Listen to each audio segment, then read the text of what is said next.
प्रिय विद्यार्थियों नमस्कार। कैसे हैं आप लोग। उम्मीद करता हूं आप सभी बहुत कुशल से होंगे। एक बार फिर आपकी अपनी क्लास प्यासी क्लासेस में मैं अनिल प्यासी आपका बहुत बहुत स्वागत करता हूं। विद्यार्थियों अपन आज कक्षा 10वीं विषय गणित के अंतर्गत वास्तविक संख्याओं के बारे में आगे जानेंगे। विद्यार्थियों पिछले वीडियो में आप लोगों ने वास्तविक संख्याओं के बारे में जाना, विभिन्न प्रकार की संख्याओं के बारे में आपने परिचय जाना। आज अपन उसी कड़ी को आगे बढ़ाते हुए कुछ अन्य परिभाषिक शब्दों को जानते हैं, क्योंकि ये जानना आवश्यक होगा इस अध्याय को आगे पढ़ने में। तो आप लोग बहुत ध्यान से और अच्छे से समझिएगा और नोट्स भी बनाते जाइएगा। विद्यार्थी एक बात और कहना चाहेंगे, यदि आप लोगों ने अभी तक सब्सक्राइब नहीं किया है और चैनल में पहली बार है, वीडियो पहली बार देख रहे हैं तो सब्सक्राइब कर लीजिएगा और अपने अन्य दोस्तों तक, अपने अन्य साथियों तक वीडियो को शेयर करें, जिससे उनका भी भला हो, वो भी पढ़ सकें। विद्यार्थी चलते हैं आज की विषय वस्तु पर। तो सबसे पहले अपन देखेंगे आज की विषय वस्तु में पढ़ेंगे, परिचय जानेंगे अपवर्त्य के बारे में, फिर अपवर्तक और फिर लघुत्तम समापवर्त्य और महत्तम समापवर्तक और प्रमेयिका। इसके बाद जानेंगे एल्गोरिथ्म और फिर यूक्लिड विभाजन प्रमेयिका। तो विद्यार्थी ये सभी बातें, ये वास्तविक संख्या वाला जो अध्याय है, इसको पढ़ने के लिए जानना आवश्यक है। हम आपको परिभाषा नोट करा देंगे और क्रमशः आगे पढ़ते हैं। तो विद्यार्थी सबसे पहले जाने लेते हैं अपवर्त्य और अपवर्तक के बारे में। तो सबसे पहले बात करते हैं अपन अपवर्त्य की। क्या है परिभाषा अपन ने लिखी है कि दी गई संख्या में प्राकृत संख्या का गुणा करने से प्राप्त संख्याओं को अपवर्त्य कहते हैं। अपवर्त्य इसका दूसरा नाम गुणज भी है। नाम ही स्पष्ट है ना, गुणज अर्थात गुणा से उत्पन्न, गुणज जा शब्द यानी से उत्पन्न, ये से जन्म है ना। तो अपवर्त्य दी गई संख्या में प्राकृत संख्या का कंटिन्यू गुणा करते जाएं तो प्राप्त संख्याओं को हम अपवर्त्य कहते हैं। जैसे हम यहाँ पर बात कर रहे हैं 2 के अपवर्त्य की।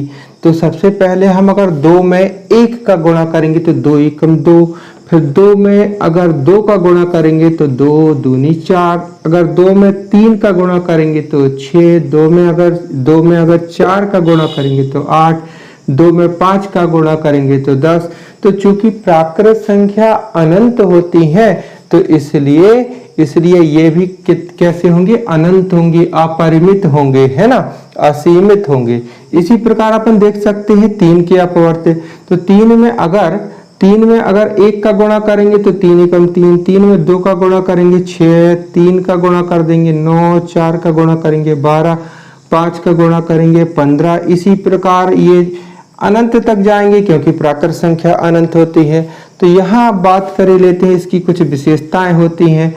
तो पहली विशेषता ये कैसे होते हैं, असीमित होते हैं या सीमित होते हैं। क्यों असीमित होते हैं, क्योंकि प्राकृत संख्या भी असीमित होती है ना। तो ये असीमित या अपरिमित होते हैं, इसलिए अपन ये डैश डैश डैश लगा दिया। दूसरा, ये उस संख्या के बराबर या उससे बड़े होते हैं। उस संख्या से तात्पर्य, जैसे हम यहाँ 2 के अपवर्त्य की बात कर रहे हैं, तो हम यहाँ 2 के अपवर्त्य कहाँ शुरू हुए, 2 से। 2, 4, 6, 8, यानी सबसे छोटा अपवर्त्य बात करें तो 2 अर्थात वही संख्या जो दी गई थी। तो यह उस संख्या के बराबर, यानी 2 है तो 2 यहाँ भी, या कि फिर बाकी अपवर्त्य क्या है, उससे बड़े। तो अपन ने ये परिभाषा में इसकी विशेषता में लिखी कि ये उस संख्या के बराबर या उससे बड़े होते हैं। अब तीसरी बात ये है कि स्वयं दी गई संख्या ही उस संख्या की सबसे छोटी अपवर्त्य होती है। जैसे हम कहें कि स्वयं दी गई संख्या यहाँ पर क्या है, 3, तो हम कहें 3 का सबसे छोटा अपवर्त्य बताएं, तो यहाँ छाटते हैं अपवर्त्य, तो ये लिखे हैं, तो सबसे छोटा अपवर्त्य ये है। तो वही बात तो यहाँ लिखी है कि स्वयं दी गई संख्या ही उस संख्या का सबसे छोटी अपवर्त्य होती है। तो विद्यार्थी बात कर लेते हैं अपवर्तक की। तो अपवर्तक को अपन गुणनखंड भी कहते हैं। तो यहाँ अपन ने जो परिभाषा नोट की थोड़ी पढ़ लें कि दी गई संख्या जिन संख्याओं से पूरी विभाजित हो जाती है, अर्थात जिन संख्याओं का पूरा भाग चला जाता है, वे उस संख्या का यानी जो अपन ने ली है उस संख्या का अपवर्तक कहलाते हैं। थोड़ी यहाँ पर उदाहरण से समझते हैं। जैसे हमने एक संख्या ली 2, तो 2 में किन किन संख्याओं का भाग जाएगा, 2 में किन किन संख्याओं का भाग जाएगा। तो 2 में 1 का भाग जाएगा, क्योंकि 1 का भाग तो सब में चला जाता है, तो पहला अपवर्तक हो गया 1। फिर 2 में काय का भाग जाएगा, 2 का खुद जाएगा भाग, तो दूसरा अपवर्तक हो गया 2। अब इसी प्रकार जैसे हम यहाँ 6 के अपवर्तक लिखे हमने, तो 6 के अपवर्तक अब आप थोड़ी विचार कीजिए, 6 में किस किस संख्या का भाग जाएगा। 6 में तो 6 में 1 का भाग सब में चला जाता है, तो पहली संख्या तो 1 हो गई। तो अब फिर इसके बाद 6 में 2 का भाग जाएगा, तो फिर 2, फिर 3 का भाग जा रहा है तो 3, फिर 4 का भाग नहीं जाएगा इसलिए 4 यहाँ नहीं लिखे, 5 का भाग नहीं जाएगा काय में 6 में इसलिए नहीं लिखे। फिर कौन सी संख्या आएगी, 6 में 6 का भाग चला जाएगा। तो ये 6 के अपवर्तक हुए। अब विद्यार्थी अपवर्तक की थोड़ी विशेषता अपन देख लेते हैं, है ना। अपवर्तक की विशेषता ये कैसे होते हैं, इसमें एक शब्द देखें अपवर्तक में, आखिरी में तक शब्द आ रहा है ना, तक। तक मतलब एक बॉन्डेड, एक सीमित, है ना। तक कहते हैं यहाँ तक, यानी एक सीमा बना दी है ना।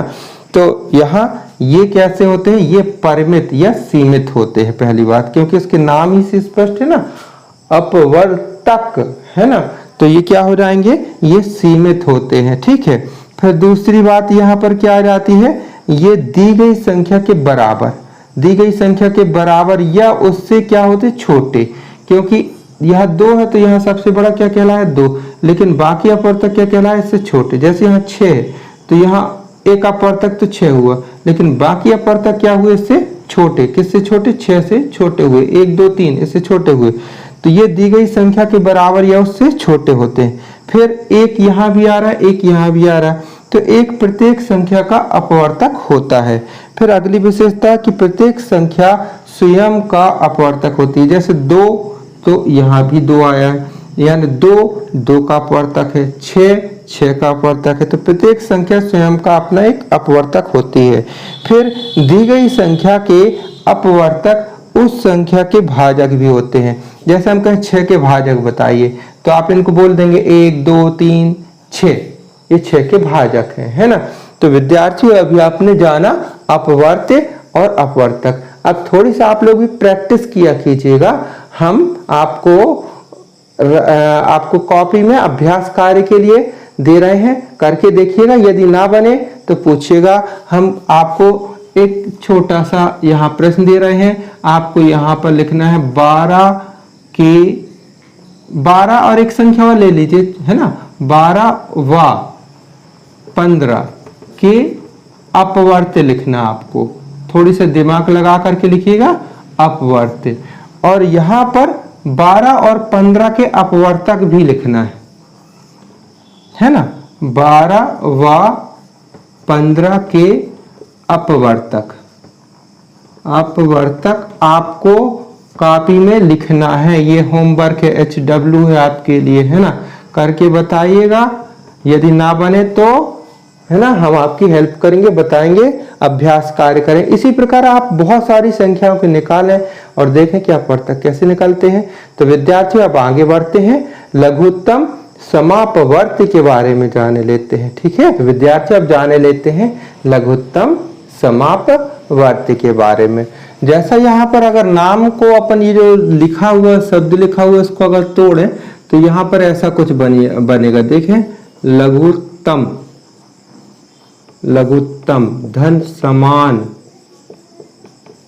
धन अपवर्त्य। अगर इसका अर्थ निकालने की कोशिश करें तो लघुत्तम का मतलब हो गया छोटा से छोटा। लघुत्तम का मतलब हो गया क्या, छोटा से छोटा। लघुत्तम का मतलब छोटा से छोटा समान अपवर्त्य। यहीं से तो परिभाषा निकल आई। वैसे इसको LCM कहते हैं, यानी लीस्ट कॉमन मल्टीपल या लोएस्ट कॉमन मल्टीपल, है ना। तो यहाँ पर लघुत्तम यानी छोटा से छोटा और समान और अपवर्त्य, यानी यहीं से परिभाषा निकल जाएगी कि अगर दी गई संख्या है तो सभी के हम अपवर्त्य निकाल लें। फिर हम उनका सबसे छोटा से छोटा अपवर्त्य ऐसा ढूंढे जो सभी में क्या हो, समान हो। तो विद्यार्थी जैसा आपने लघुत्तम समापवर्त्य का अर्थ जान ही लिया है, यहाँ पर अपन ने परिभाषा उसकी एक प्रकार से अर्थ बोलना चाहिए उसका यहाँ नोट कर दिया, आप लोग भी लिख लीजिएगा। क्या है फिर से मैं पढ़ दूं कि दी गई संख्याओं के अपवर्त्यों में, जैसे 4 तो 4 के अपवर्त्य निकल आए, तो दी गई संख्या 6 के अपवर्त्य निकल आए, तो दी गई संख्याओं के अपवर्त्यों में वह छोटी से छोटी संख्या जो प्रत्येक में कैसी हो, समान हो यानी कि बराबर हो, तो उन संख्याओं का वह एलसीएम कहलाती है।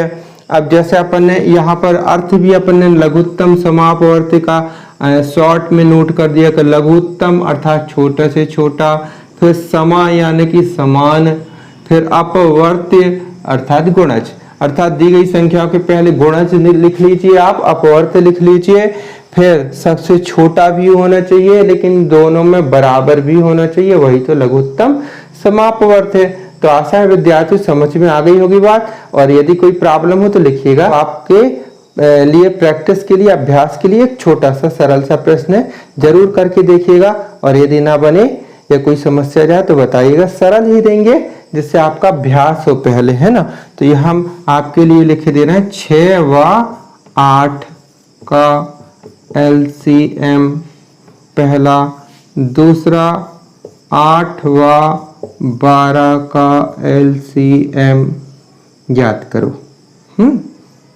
ज्ञात करो। ये आपके लिए अभ्यास कार्य हो गया है। तो विद्यार्थी जैसे आपने अभी लघुत्तम समापवर्त्य की परिभाषा जानी, उसके नाम से ही उसका अर्थ निकाल लिया, ठीक उसी प्रकार है महत्तम समापवर्तक की परिभाषा या उसका अर्थ उसके नाम में ही छिपा है। आइए देखें कैसे। तो यहाँ पर बात करते हैं महत्तम समापवर्तक की। तो पहला इसका जो शब्द हुआ महत्तम, तो महत्तम शब्द का अर्थ क्या हो गया, महत्तम का मतलब होता है बड़ा से बड़ा, बड़ा से बड़ा, है ना। अब इसके बाद महत्तम का अर्थ तो आपने ले लिया, फिर यहाँ बात करें समा शब्द, समा अर्थात समान, है ना, समान मतलब हो गया बड़ा, बराबर, समान का मतलब हो गया बराबर। अब इसके बाद हुआ अपवर्तक, यहाँ अपवर्तक छुपा हुआ शब्द है ना, अपवर्तक। तो अपवर्तक का अर्थ भी आपने जान लिया है, वैसे इसका अर्थ होता है गुणनखंड एक प्रकार से, है ना, शाब्दिक अर्थ गुणनखंड भी निकलता है।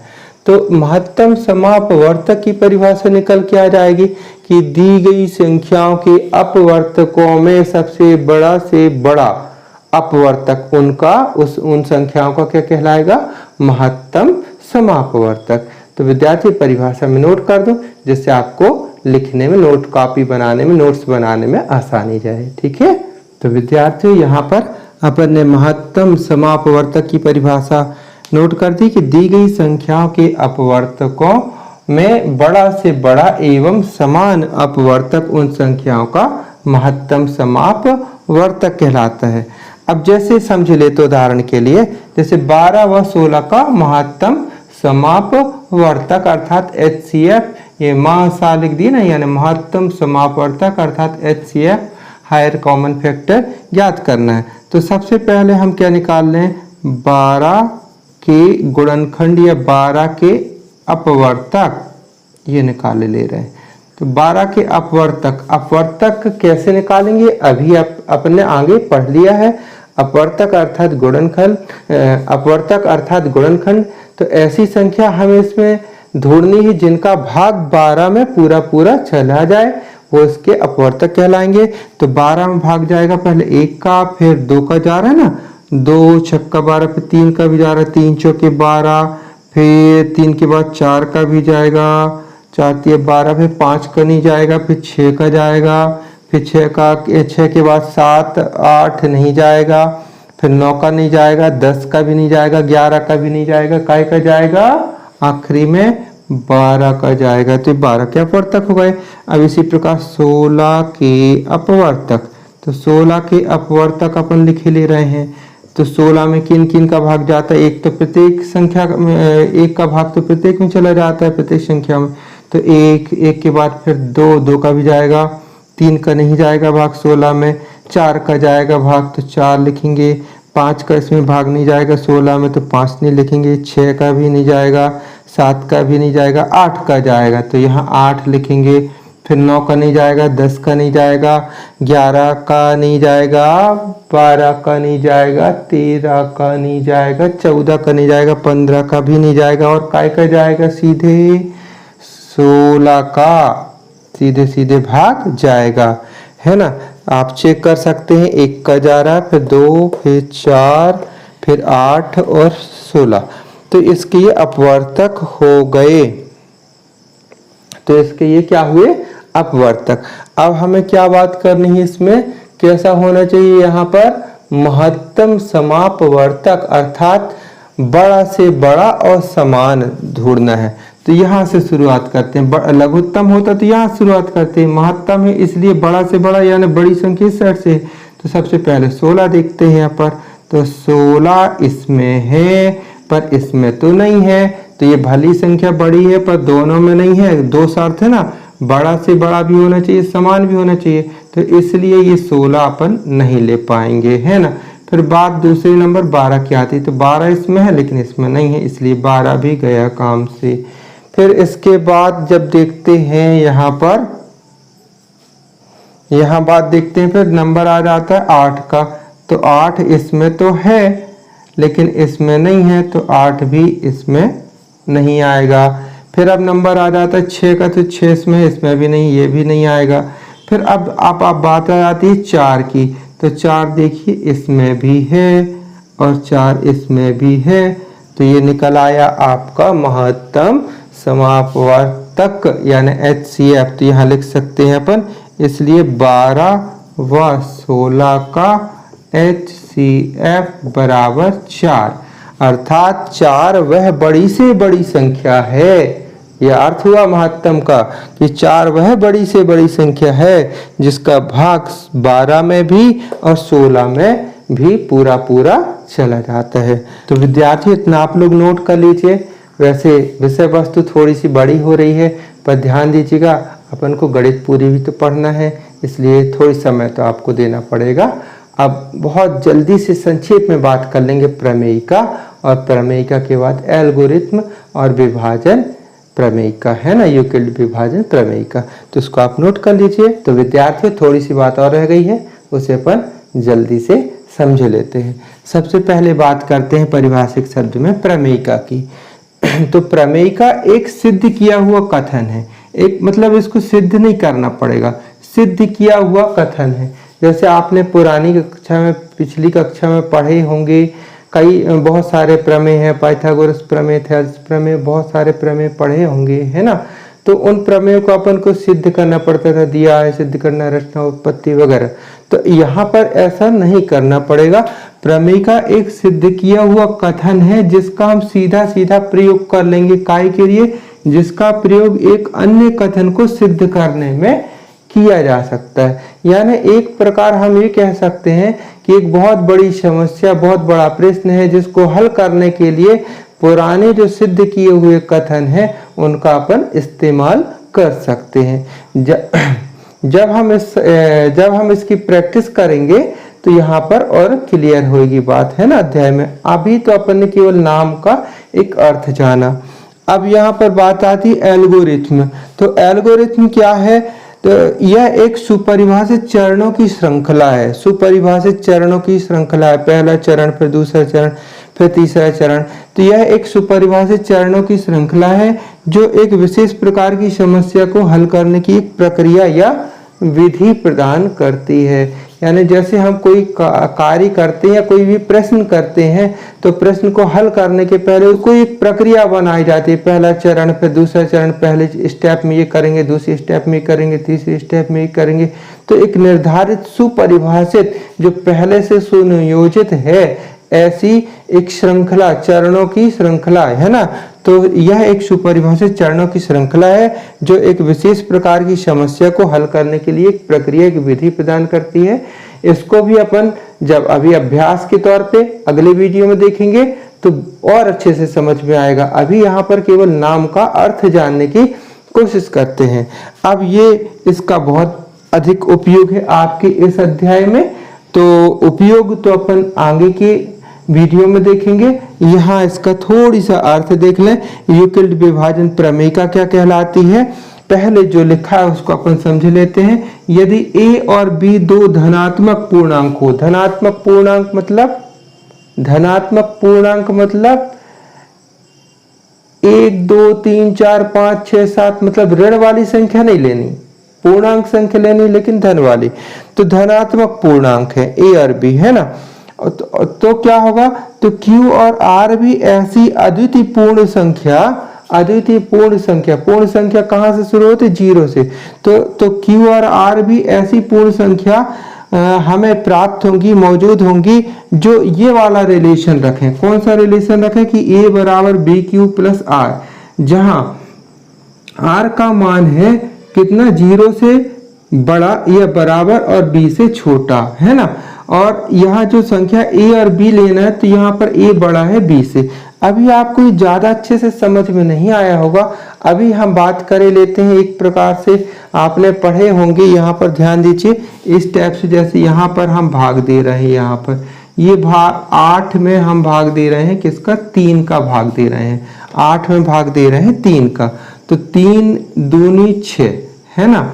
बच गए कितने, यहाँ पर घटाने के बाद 2, ठीक है। तो यहाँ पर ये क्या कहलाया, यहाँ पर ये भाज्य कहलाया, ये भाज्य कहलाया, ये भाजक कहलाया, ये तो आप लोग जानते हैं। ये भागफल कहलाया, ये भागफल कहलाया, और ये शेषफल कहलाया। तो जो शेषफल होगा, शेषफल हमेशा इससे छोटा आता है ना, इससे छोटा आता है, आपने जाना होगा। तो यहाँ देखें कि 8 बराबर कैसे लिख सकते हो, 8 बराबर कैसे लिखेंगे, 8 बराबर 3 गुणित 2, 3 गुणित 2, ये भाजक गुणित भागफल धन शेषफल यानी 2। तो ये देखो 3 दूनी 6, 2 8 होगा ना। तो इसी प्रकार बिल्कुल यही प्रक्रिया यहाँ पर अपनाई गई है कि a और b दो धनात्मक पूर्णांक लेना है, और a बड़ा हो b से, तो a यहाँ पर ले लिए, माना कि a यहाँ ले लिए, और a में यदि हम b का भाग दे रहे हैं, a में यदि b का भाग दे रहे हैं, और भाग माना कि q बार जा रहा है, जैसे यहाँ पर 2 बार गया है, तो यहाँ पर q बार जा रहा है, और कोई संख्या यहाँ पर आती है भाग देने पर, है ना, मतलब गुणा करने पर इसका, है ना। अब जब इसको अपन घटाते हैं, तो यहाँ पर शेषफल बाय द वे कितना बचता है, माना कि r बचता है शेषफल। तो ये क्या कहलाया, ये आपका भागफल कहलाया, ये भागफल कहलाया, और ये क्या कहलाया, भाजक, और ये क्या कहलाया, भाज्य, और ये क्या कहलाया यहाँ पर शेषफल। तो इस परिणाम को आप कैसे लिखेंगे, लिखेंगे a बराबर ये भाजक गुणित भागफल यानी b गुणित भागफल यानी q धन, तो धन लगा दिए शेषफल ये। अब जो शेषफल निकलता देखें, ये जो निकलता है ये इससे छोटा होता है ना, तो यहाँ पर ये जो r का मान किससे छोटा होगा, r का मान b से छोटा होगा। तो वही चीज हमने यहाँ लिखी है कि r का मान छोटा है b से, और अगर पूरा कट गया तो r का मान कितना हो सकता है, इक्वल 0 के हो सकता है, यानी पूरा कट गया तो 0 से के बराबर होगा, और अगर कटा नहीं तो 0 से बड़ा होगा। तो ये चीज अपन यूक्लिड विभाजन प्रमेय का है।